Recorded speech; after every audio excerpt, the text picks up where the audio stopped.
सुदेश अपने बूढ़े माता पिता का इकलौता बेटा था और वो शहर में एक बड़ी कंपनी में मैनेजर था और उसकी शादी नेहा नाम की लड़की से हो जाती है और उसके माता पिता अकेले गांव में रहते थे। तो एक बार उसके माता पिता कुछ दिन के लिए शहर में अपने बेटे और बहू के पास रहने आए हुए थे। क्या थोड़ा अच्छा लगा जी आपको? हाँ सीता, अब मेरी थोड़ी बेचैनी कम हुई। मम्मी जी क्या हुआ? अरे बहू, वो ना तेरे पिताजी को। आप लोगों की इतनी हिम्मत कि मेरे से बिना पूछे आप लोग मेरे कमरे में आकर बैठ गए। वो ऐसा है बहू कि तुम्हारे पापा जी को बहुत घबराहट हो रही थी और वो ना हमारे कमरे का पंखा और ऐसी कुछ भी काम नहीं कर रहा है, इसलिए हम लोग बहू यहाँ तुम्हारे कमरे में आ गए। और बहू तुम घर में नहीं थी तो हम तुमसे पूछ नहीं पाए। अगर बेटा तुम घर में रहती तो हम तुम्हें पूछकर ही आते कमरे में। अच्छा, तो आपको घबराहट हो रही थी तो बताइए जरा मम्मी जी, क्या कभी गांव में आपने एसी और पंखा देखा है? अरे गांव में तो कितनी ही रातें तक तो लाइट ही नहीं रहती और आपको बिना पंखे के सोना पड़ता है और यहाँ आकर आप कितने नखरे कर रहे हैं। आप तो यही सोचती होंगी ना कि बेटे का पैसा है, जी भर के पैसा लुटाओ। ये एसी पंखा सब कुछ फोकट में नहीं चलता, इतना भारी बिजली का बिल भी आता है। और ये मत भूलिए मम्मी जी, बिना पैसों के यहाँ कुछ भी नहीं होता। ये बिजली का जो बिल है ना वो आपका बेटा ही भरता है। अरे आप लोगों को दिन भर घर में काम ही क्या होता है, दिन भर बस घर में पड़े रहो। अरे लेकिन आप लोगों को ये क्यों नहीं दिखता कि आपके बेटे को रोज काम के लिए बाहर जाना पड़ता है और इतनी मेहनत करके पैसे कमा कर घर लाना होता है। अरे वो कमा के लाते हैं इसलिए तो हम सबके खर्चे निकलते हैं, लेकिन आप लोगों को भला इन सब से क्या? आप लोगों को तो बस हमारे खर्चों को ही बढ़ाना है। और मैं तो कहती हूँ कि आप जैसे गवार लोगों को ना गांव में ही रहना चाहिए। अरे आप लोगों ने शहर की जरा सी चकाचौंध क्या देखी कि लग गए आप भी पैसे उड़ाने में। क्यों सही कहा ना मम्मी जी मैंने? हमें माफ करना बेटा, हम अभी यहाँ से जा रहे हैं। अभी मेरी बात खत्म नहीं हुई है। मम्मी जी सुन तो लीजिए आप मेरी पूरी बात। ये सब जो आप देख रही है ना मम्मी जी, इस घर में जो भी सामान है वो सब आपके बेटे की मेहनत की कमाई का है। इसलिए याद रखिए मम्मी जी, आज के बाद एसी या घर में किसी भी महंगी चीज को हाथ लगाने से पहले 10 बार सोचिए आप। ठीक है बेटा, माफ कर दो हमें, हम आगे से ध्यान रखेंगे। एक मिनट मम्मी जी, एक और बात सुन लीजिए मेरी। हाँ बहू। मम्मी जी आप एक बात हमेशा याद रखिएगा कि कभी आप मेरे कमरे में बिना इजाजत के मत आइएगा। इस कमरे में मेरी वैसे भी कितनी महंगी महंगी चीजें पड़ी रहती है। मैं तुझे एक बात बोलूं बहू, तुम मेरी इज्जत कर ना सही, लेकिन कम से कम अपने ससुर जी की इज्जत का तो लिहाज कर लिया करो। एक बार इनकी उम्र तो देखो बहू, तुम कब से कुछ भी बोले चली जा रही हो। और एक बात बताओ बहू, मानती हूँ तुम्हारे कमरे में कीमती से कीमती चीजें पड़ी रहती है, तो क्या हम तुम्हारी कीमती चीजें चुरा लेंगे? बेटा हमारे लिए तुम इतनी बुरी सोच क्यों रखती हो? अरे सीता, तुम क्यों कुछ बोल रही हो बहू को? नहीं जी, आज आप मुझे मत रोकिए। हाँ बोलिए ना मम्मी जी, आप क्या बोलना चाहती है? अरे तुम इतने कड़वे शब्द क्यों बोलती हो बहू कि सुनते ही हमारा दिल छल्ली छल्ली हो जाता है। अरे हमें यहाँ थोड़े ही दिन तो रहना है, फिर तो हम अपने गांव चले ही जाएंगे। इसलिए मैं तुमसे हाथ जोड़कर विनती करती हूँ कि कुछ दिन हमें शांति से गुजार लेने दो। अरे मैं तो कहती हूँ मम्मी जी, आप थोड़े दिन की क्यों बात कर रहे हो? अरे मैं तो कहती हूँ कि आप लोग कल ही चले जाओ ना। वैसे भी मैं तो आप लोगों की सेवा कर नहीं सकती, और वैसे भी आप जब जब यहाँ आते हो ना मम्मी जी, मेरा पति मेरा नहीं रहता, वो मेरा पति कम बल्कि आपका बेटा ज्यादा हो जाता है। अरे इसलिए तो मैं चाहती हूँ मम्मी जी कि आप जल्दी से जल्दी अपने गांव वापस लौट जाएं। हाँ बहू, हम लौट जाएंगे। अरे गांव जब जाएंगे तब जाएंगे मम्मी जी, लेकिन फिलहाल तो आप मेरे कमरे से चले जाए। हाँ बहू, जाते हैं हम। चलो सीता, क्यों बहू को बेकार में परेशान करती हो? फिर सुदेश के माता पिता उदास मन लिए नेहा के कमरे से चले जाते हैं। अरे भाई, अच्छे इमोशनल डायलॉग है इन लोगों के पास तो। छी, कैसे मैले कुचले से कपड़े हैं इनके, मेरा सारा बेड गंदा कर दिया। आज के बाद तो मैं कहीं बाहर जाऊंगी ना तो अपने कमरे को भी लॉक करके जाऊंगी। क्या पता ये लोग फिर से मेरे कमरे में आ जाए। इतने बूढ़े हो चले हैं लेकिन मैनर्स नाम की चीज ही नहीं है कि किसके कमरे में कब जाना चाहिए। बेकार गांव के गवार लोग। देखा ना जी आपने, अरे इसलिए तो मैं मना करती थी कि नहीं जाना है हमें सुदेश के साथ। मैं तो अच्छे से जानती थी इस नेहा को। पर क्या करें सीता, बेटे की जिद के आगे तो हमें मजबूर होना ही था ना। मुझे तो आज इतना बुरा लगा है जी, कि मैं तो सुदेश के ऑफिस से आते ही उसे सारी बात बता दूंगी और कह दूंगी कि बेटा तू हमें हमारे गांव छोड़कर आ जा, हम यहाँ पर नहीं रह सकते। अरे नहीं सीता, तू ऐसा बिल्कुल भी मत करना। अरे हम तो 2-4 दिन के लिए ही इनके साथ हैं। आखिर यहाँ उसे रहना तो अपनी पत्नी के साथ ही है ना। अगर तूने ऐसा कुछ भी सुदेश को बता दिया ना, तो वो तो फिर अपनी पत्नी को कभी माफ नहीं करेगा। तुझे मालूम है ना सीता कि वो अपने बूढ़े माँ बाप को कितना चाहता है। यही तो मजबूरी है ना जी मेरी। यही सोचकर तो मैं अपने बेटे को कुछ भी नहीं बताती, वरना मुझे पता है कि जिस दिन भी मेरे बेटे को पता चलेगा कि उसकी पत्नी उसके बूढ़े माँ बाप के साथ ऐसा व्यवहार करती है, तो वो तो बिल्कुल भी उसके साथ नहीं रहेगा या उसे कोई बड़ी सजा दे देगा। हाँ सीता, इसलिए ही तो मैं तुम्हें मना कर रहा हूँ। अरे जब हमने शहर आने से मना किया था तो सुदेश खुद हमें लेने गांव पहुंच गया था, और ये सब कुछ जब सुदेश को पता चलेगा तो सोचो कि उस बेचारे पर क्या बीतेगी। और हमारा क्या है, हम तो 2-4 दिन सह लेंगे और खुशी खुशी अपने गांव में जाकर रहने लगेंगे। लेकिन वो अपनी पत्नी के साथ कैसे रह पाएगा, बताओ सीता। पता नहीं जी, मुझे तो कुछ समझ नहीं आ रहा। हमने तो कभी भी नेहा के साथ कुछ दुर्व्यवहार नहीं किया, लेकिन वो कभी हमें अपने माता पिता जैसा क्यों नहीं समझ सकती। हमने तो कभी नेहा का दिल नहीं दुखाया है जी, हमेशा उसे अपनी बेटी जैसा ही समझा है। लेकिन पता नहीं क्यों वो अब तक हमें अपना माँ बाप नहीं मान पाए हैं। जाने दो सीता, हम कर भी क्या सकते हैं। इधर सुदेश के माता पिता अपनी बहू का सोचकर परेशान थे, तो उधर नेहा की सहेली घर आ जाती है। अरे यार नेहा, कहाँ रहती है तू? कितने दिन हो गए तुझे देखे हुए। अरे यार अब क्या बताऊँ तुझे। अरे मैं हमेशा देखती हूँ कि जब जब इनके बूढ़े माँ बाप यहाँ गाँव से शहर आते हैं ना, तब तब मेरी सारी आजादी छिन जाती है, और ना ही इनका बेटा मेरा पति बनकर रहता है, बस उनका बेटा बनकर ही रह जाता है। और तो और इस घर में इनके आने के बाद प्राइवेसी नाम की कोई चीज ही नहीं रह जाती, और ना ही कहीं घूम सकते हैं, ना फिर सको, ना अपने मन का खा सको, और तो और टेंशन फ्री भी नहीं रख सकते। बस सारा दिन ये बुढ़ा बुढ़िया को ही देखते रहो कि ये क्या कर रहे हैं, कहीं कोई चीज दबा के घर ले जाने की तैयारी तो नहीं कर रहे हैं। इन लोग के पीछे दिमाग में कितना टेंशन रहता है। और तो और ये बुढ़ा बुढ़िया जब जब यहाँ आते हैं मेरी सारी सहेलियाँ मुझसे दूर हो जाती है, ना ही मैं उन्हें घर बुला सकती हूँ, और तो और बस दोनों टाइम का खाना मुझे घर में ही बनाना पड़ता है। अरे मैंने कई बार कोशिश करी इन लोगों के रहते कि मैं बाहर से खाना बुलवा लूं, लेकिन सुदेश जी बस वो तो ऑर्डर लगा देते हैं कि उनके मम्मी पापा को बाहर का खाना पसंद नहीं है, और फिर क्या है, फिर मुझे घर में ही खाना बनाना पड़ता है दोनों टाइम, और कहीं घूमने फिरने का तो जैसे नाम ही नहीं ले सकती। ये तो तुरंत तैयार हो जाते हैं, लेकिन साथ में अपने बूढ़े माँ बाप को भी तैयार कर लेते हैं। अब बताओ मैं उन लोगों के साथ कैसे घूमने जाऊंगी। अरे अब क्या इतने बुरे दिन आ गए हैं तेरे? अच्छा ये बता कि तू किटी पार्टी में तो आ रही है ना? अरे नहीं डॉली, अभी मैं कैसे आ सकती हूँ किटी पार्टी में, तुझे तो पता ही है ना, ये मेरे बूढ़े सास ससुर अभी तक यही है, गाँव नहीं गए हैं ये। लेकिन नेहा तू उन्हें कब तक झेलेगी? अरे उन्हें गाँव जाने बोलना यार नेहा। अच्छा डॉली, मैं तुझे बाद में मिलती हूँ। अरे आप कब आए जी? बस अभी तो आया हूँ। अच्छा नेहा, तुम ये बताओ कि मम्मी पापा कहाँ है? वो कमरे में है अपने। क्यों, क्या हुआ जी? अच्छा मैं तुम्हें बाद में बताता हूँ, मैं अभी मम्मी पापा से मिलकर आता हूँ।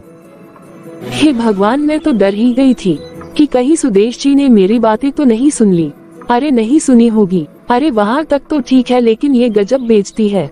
मैं यहाँ हूँ और ये मुझे कुछ ना बताकर सीधे अपने मम्मी पापा के पास चले गए। अभी जाकर देखती हूँ कि ऐसी कौन सी जरूरी बात है जो ये मुझे ना बताकर अपने बूढ़े माँ बाप के पास दौड़ते हुए गए हैं।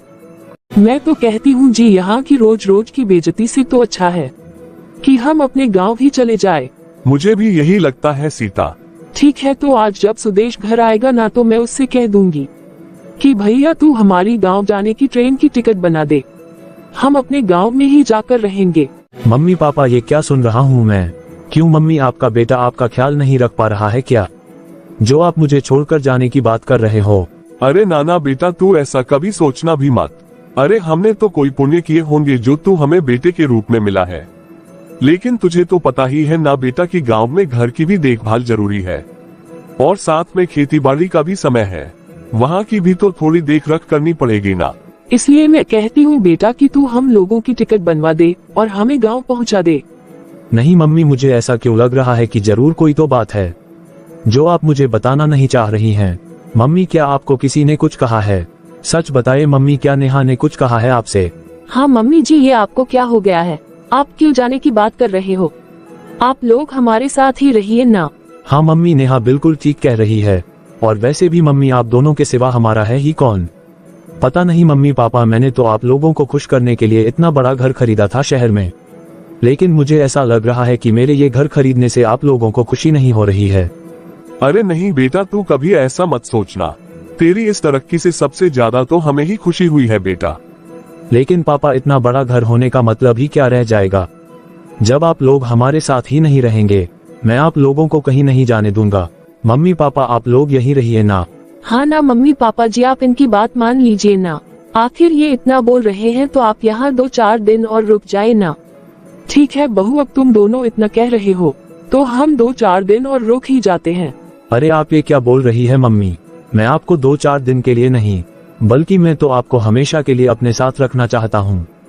ठीक है ना जी, चलिए। आप ऑफिस से आकर थक गए हैं, आप पहले फ्रेश हो जाए, मैं आपके लिए अदरक वाली चाय बनाती हूँ। ठीक है नेहा, लेकिन 4 कप चाय बनाना, हम सब साथ में बैठकर चाय पियेंगे। अच्छा ठीक है, आइए आप लोग, बनाती हूँ मैं सबके लिए चाय। देखा ना जी आपने बहू को?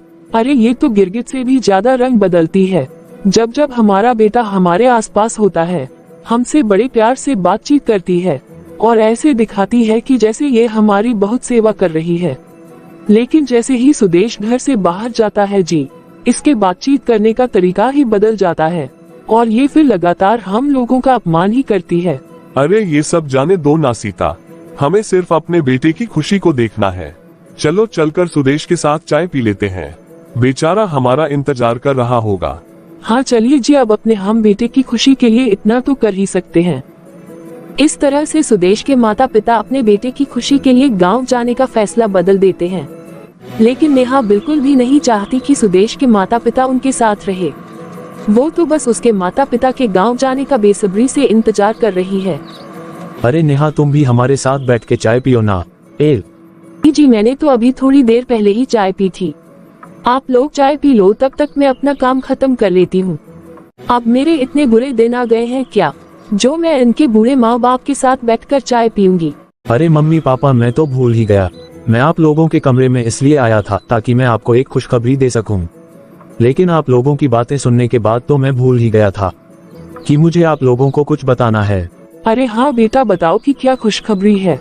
मम्मी, मेरा प्रमोशन हो गया है मम्मी। क्या सच में? बेटा ये सुन के तो हमें बहुत खुशी हो रही है। हम तो बस ईश्वर से दिन रात यही प्रार्थना करते हैं कि हमारा बेटा खूब तरक्की करे और अपने सारे सपनों को सच करे, और तुम पर बेटा ईश्वर का सदैव ही आशीर्वाद बना रहे। अरे मम्मी पापा, ईश्वर के आशीर्वाद के साथ साथ मुझे आप लोगों के आशीर्वाद की भी बहुत जरूरत है। बस मैं तो यही चाहता हूँ कि हमेशा आपका आशीर्वाद मेरे साथ बना रहे। और मैंने अपने जीवन में जो भी हासिल किया है ना मम्मी पापा, सब आप लोगों की आशीर्वाद से ही किया है। सच में सुदेश जी, आपका प्रमोशन हो गया है? हाँ नेहा, मेरा प्रमोशन हो गया है। अच्छा, तो आज इसी खुशी में मैं कुछ स्पेशल डिश बनाती हूँ। हाँ नेहा, तुम बना लेना जो भी तुम्हारा मन करे। लेकिन मम्मी, मैं आपके हाथों की बनी चावल की खीर खाना चाहता हूँ। प्लीज आप मेरे लिए चावल वाली खीर बना दीजिए ना। हाँ हाँ बेटा, जरूर बनाऊंगी। मैं तेरे लिए चावल वाली खीर भी बनाऊंगी और मठरी भी बनाऊंगी। और तुझे गुजिया भी बहुत पसंद है ना, तो मैं आज गुजिया भी बनाऊंगी अपने बेटे के लिए। जैसे ही सुदेश ये इच्छा जताता है कि उसे अपने मम्मी के हाथ का बना खाना खाना है, ये सब सुनकर तो नेहा जैसे आग बबूला ही हो जाती है और गुस्से से पैर पटक हुए अपने कमरे की ओर चली जाती है। ठीक है बेटा, कुछ सामान चाहिए मुझे, वो तुम लाकर दे दो मार्केट से, फिर मैं तुम्हारी पसंद की सारी चीजें बना लेती हूँ। हाँ ठीक है मम्मी। हद हो गई है इस बुढ़िया की तो, ये तो धीरे धीरे मेरे पति को मुझसे छीन रही है। ये सुदेश की मम्मी अगर ज्यादा दिन और यहाँ रुकी ना, तो धीरे धीरे ऐसा ना हो कि सुदेश से मेरा सारा अधिकार ही खत्म हो जाएगा और ये तो बस अपनी मम्मी को ही महत्व देंगे। अब मैंने सुदेश जी के सामने अच्छा बनने का बहुत नाटक कर लिया, लेकिन अब नहीं करूँगी। अब तो चाहे जो हो, मैं तो उनके मम्मी पापा को अब 1 मिनट भी यहाँ बर्दाश्त नहीं कर सकती। बताओ, आज इन्होंने मेरे खाने को इग्नोर कर दिया और अपनी मम्मी से फरमाइश कर रहे हैं। अरे इन्हें जब अपनी माँ के हाथों का खाना खाना इतना ही पसंद था, तो इन्होंने मुझसे शादी ही क्यों की? अरे कुंवारे ही रह जाते ना, और जिंदगी भर बैठ के अपनी माँ के हाथों का खाना ही खाते। इस तरह से कुछ दिन बीत जाते हैं और नेहा तो बस इसी कोशिश में बैठी रहती है कि किसी भी तरह से सुदेश के मम्मी पापा को वो गांव वापस भिजवा सके। अब बहू तो हमारे कपड़े धोती नहीं है और हाथ से कपड़े धोने की आज मेरी हिम्मत नहीं है। मेरी कमर में बहुत दर्द हो रहा है। ऐसा करती हूँ कि मशीन से ही कपड़े धो लेती हूँ। इस तरह से सीता जब वॉशिंग मशीन में कपड़े धो रही थी और अचानक से उसकी बहू उन्हें जोर से चिल्लाती है।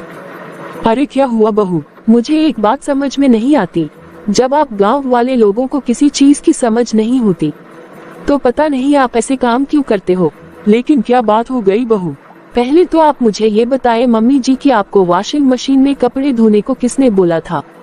वो ऐसी बात है बहू, आज मेरी कमर में बहुत दर्द हो रहा था, इसलिए मैंने तुम्हारे पापा जी और मेरे कपड़े आज वॉशिंग मशीन में धो लिए। एक बात जान लीजिए मम्मी जी, ये जो गांव के लोग हैं ना, ये मेहनत करने के लिए ही बने हैं। इन्हें कितनी भी सुख सुविधाएं दे दो, लेकिन ये तो हमेशा उल्टे सीधे काम ही करेंगे। लेकिन बहू मुझसे क्या गलती हो गई है? अरे कम से कम थोड़ी तो समझ होनी चाहिए कि कपड़े धोने वाले लिक्विड की जगह आपने वॉशिंग मशीन में सारा हैंड वॉश उलट दिया। मुझे माफ कर दो बहू, इन दोनों लिक्विड में मैं शायद फर्क नहीं कर पाई और लिक्विड की जगह मैंने इसमें हैंड वॉश डाल दिया। और वैसे भी मम्मी जी, मैंने आपको कितनी बार समझाया है कि आप हमारे घर की महंगी महंगी चीजों को हाथ मत लगाया कीजिए। इस तरह से नेहा अपनी सास को बहुत बुरी तरीके से डांट रही होती है, लेकिन उसी दौरान अचानक से सुदेश वहाँ हाल में ही बैठा होता है और नेहा की सारी बातें वो सुन लेता है। और नेहा तभी बाथरूम से बाहर आती है, सुदेश को देखकर हैरान हो जाती है। नेहा, ये तुम किस तरह से मेरी माँ से बात कर रही हो? इतनी हिम्मत कैसे हुई मेरी माँ से ऐसे बात करने की? नेहा, क्या तुम बड़ों से बात करने की तमीज भूल गई हो? हाँ, मैं बड़ों से बात करने की तमीज भूल गई हूँ, और ये तुम्हारे अनपढ़ माँ बाप तुम्हें ही मुबारक हो। और सुनिए सुदेश जी, अब बहुत हुआ, मैं अब इन दोनों को और नहीं झेल सकती। नेहा, ये तुम कैसी बातें कर रही हो? अरे तुम माफी मांगो मेरी माँ से। अरे नहीं बेटा, भला बहू किस बात की माफी मांगेगी? इसमें मेरी ही तो गलती है, मैंने ही गलती की है, इसलिए तो बेचारी बहू मुझ पर चिल्ला रही थी। और वैसे भी सुदेश जी, जब मैंने कोई गलती की ही नहीं है तो मैं तुम्हारी अनपढ़ माँ से क्यों माफी मांगू? और सुनिए सुदेश जी, मैं बहुत दिनों से इन दोनों को इस घर में बर्दाश्त कर रही हूँ, लेकिन अब ये सारी चीजें मेरे बर्दाश्त से बाहर हो चुकी है। और मैं तो कहती हूँ सुदेश जी कि आप इन्हें गांव में ही क्यों नहीं रहने देते? अरे क्यों बार बार इन्हें हमारे घर में बुला लेते हो? अब बस बहुत हुआ, मैं तो अपने घर में इन्हें एक और दिन भी बर्दाश्त नहीं कर सकती। आप इन्हें वापस इनके गांव छोड़कर आइए। बस करो नेहा, और ये बार बार तुमने क्या लगा रखा है कि हमारा घर हमारा घर? अरे तुम गौर से और कान खोल कर मेरी बात सुन लो कि इस घर पर जितना अधिकार मेरे माँ बाप का है ना, शायद उतना तो तुम्हारा भी नहीं होगा। तुम्हें समझ में आई मेरी बात के नहीं? अच्छा तो ये बात है, तो सुदेश जी आप एक काम कीजिए, सारी उम्र ना अपनी माँ की पल्लू से बंद कर रहो और मुझे नहीं रहना है तुम्हारे साथ। मुबारक हो तुम्हें तुम्हारा घर और तुम्हारे माँ बाप। रहो इस घर में तुम अपने माँ बाबू जी के साथ, मैं तो चली अपने मायके और शायद कभी लौट कर भी नहीं आऊंगी। अरे नहीं नहीं बहू, ऐसा गजब मत करो तुम। क्या बस करूं मम्मी जी? ये सब तो आप दोनों का ही किया धरा है ना, और अभी भी थोड़ी शर्म बची हो ना। और अगर आप अपने बेटे की गृहस्थी को खुशहाल देखना चाहती हो तो चुपचाप गांव लौट जाओ। नेहा, ये तुम क्या बोल रही हो मेरी माँ से? तुम्हें जाना है तो तुम खुशी खुशी अपने मायके जा सकती हो, लेकिन तू मेरी माँ को इस घर से जाने के लिए नहीं कह सकती।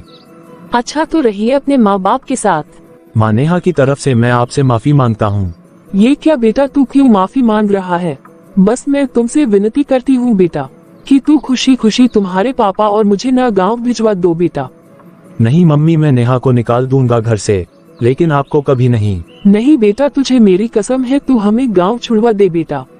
हाँ बेटा, हम बस गांव जाकर खुशी खुशी रहना चाहते हैं, और जब तुम्हारा मन करे तब तुम हमसे मिलने आ जाना। मम्मी, आज मैं कितना लाचार हो गया हूँ। अरे मैं अपने माँ बाप को सुख नहीं दे पा रहा हूँ। धिक्कार है मेरे जीवन पर। अरे ना मेरा लाल, तू ऐसा मत बोल बेटा, बस हम लोग तो हमेशा तुझे खुश देखना चाहते हैं, इसलिए बेटा मान ले हमारी बात और हमारी गांव की टिकट बनवा दे बेटा। ठीक है माँ, मैं आपकी कसम नहीं तोड़ सकता ना। ठीक है, मैं आज ही आप लोगों की टिकट बनवा दूंगा। इस तरह से सुदेश बहुत मजबूर हो जाता है और दुखी मन से अपने मम्मी पापा को गांव छोड़कर आ जाता है। फिर कुछ दिन बाद, आ गए जी आप ऑफिस से, आप बहुत ही थक गए होंगे, मैं अभी आपके लिए चाय बनाकर लाती हूँ। अरे रहने दो नेहा, मुझे चाय नहीं पीनी है। ये क्या जी, पूरा 1 महीना हो चुका है आपके मम्मी पापा को गांव गए हुए, लेकिन आपका मुंह तब से बस लटका हुआ है और आज भी लटका हुआ है। मुझे तो इतना अफसोस होता है कि पता नहीं क्यों मैंने उन्हें गांव जाने को कह दिया। उससे तो अच्छा था कि मैं ही ये घर छोड़कर अपने मायके चली जाती। अरे आप कम से कम खुशी खुशी तो रहते अपने माँ बाप के साथ। मैं तो कहती हूँ कि आप एक काम कीजिए, आप अपने मम्मी पापा को ना वापस से बुला लीजिए, मैं ही ये घर छोड़कर चली जाती हूँ। अरे ऐसी बात नहीं है नेहा, मेरा मूड ऑफ है। अच्छा ठीक है नेहा, जाओ मेरे लिए अदरक वाली चाय ले आओ। ये हुई ना बात, और वैसे भी जी आप हंसते हुए अच्छे लगते हो, ऐसे मुंह लटका हुए नहीं। मैं अभी आपके लिए अच्छी सी चाय बनाकर लाती हूँ।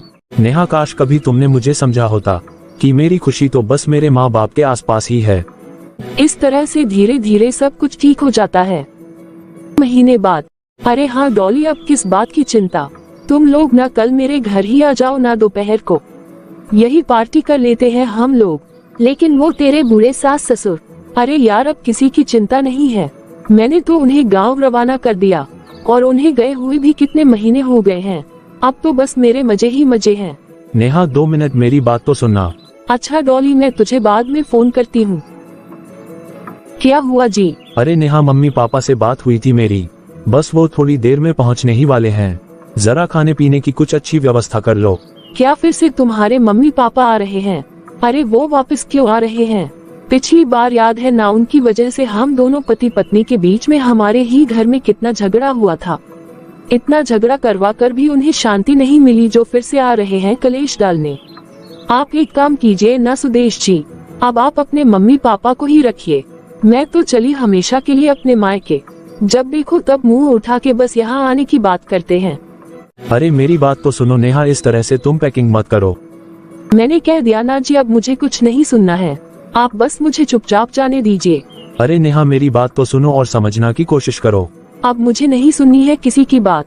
प्लीज नेहा एक बार मेरी बात तो सुनो।